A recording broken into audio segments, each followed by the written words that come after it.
நான் உங்களை திக்கற்றவளாக விடேன். ஆம் தெய்வ பிள்ளைகளே, எப்பொழுதும் கர்த்தர் நம்மோடு கூட இருக்கிறபடியால் நாம் திக்கற்றவர்கள் அல்ல, நாம் அனாதைகள் அல்ல. நமக்கு என்று ஒரு தேவன் இருக்கிறார். இஸ்ரவேலின் தேவனாகிய கர்த்தர் நம்மோடு கூட இருக்கிறார். வேதம் சொல்லுகிறது, இஸ்ரவேலை ஆசீர்வதிப்பதே கர்த்தருக்கு பிரியம்.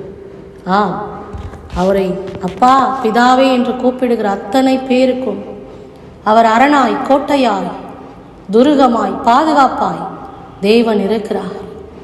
கடந்த நாட்களில் ஒரு சகோதரி அவர்கள் சாட்சி சொன்னார்கள், அம்மா நான் வாகனத்தில் போகும் பொழுது திடீரென்று கீழே விழுந்து விட்டேன். கொஞ்சம் தான், ஒரு நிமிஷத்தில் என் தலை ஒரு பெரிய பஸ் வந்து நின்றதம்மா, அது ஏறி இருக்கும். ஆனால் தேவன் என்னை பாதுகாத்தார். ஒரு நிமிஷத்தில் என் உயிரை ஆண்டவர் காப்பாற்றினாரம்மா. என் கூட ஆண்டவர் இருக்கிறதை நான் உணர்ந்து கொண்டேன். நான் எவ்வளோ ஆபத்து சூழ்நிலையெல்லாம் போயிருக்கிறேன். அப்பொழுதெல்லாம் என் கூட ஆண்டவர் இருக்கிறதை நான் முகமுகமாய் கண்டிருக்கிறேன். தேவ பிள்ளைகளே, உங்களோடு கூட ஆண்டவர் இருக்கிறார். உங்களை சாத்தான் தொட முடியாது. மனுஷனுடைய தந்திரங்கள் உங்களை ஒன்றும் செய்யாது. நீங்கள் எல்லா காரியத்திலும் எச்சரிக்கையாயிருங்கள்.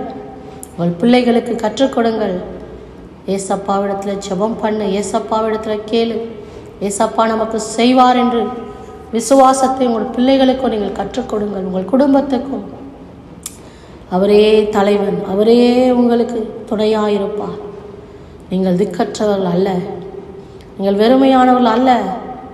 தாவீது தனி மனிதனாய் கோலியாத்துக்கு முன்பாக நிற்கிறான்.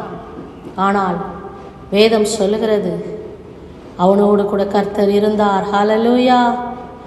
யோசேப்பு தனி மனிதனாய் சிறைச்சாலையிலே போடப்பட்டான்.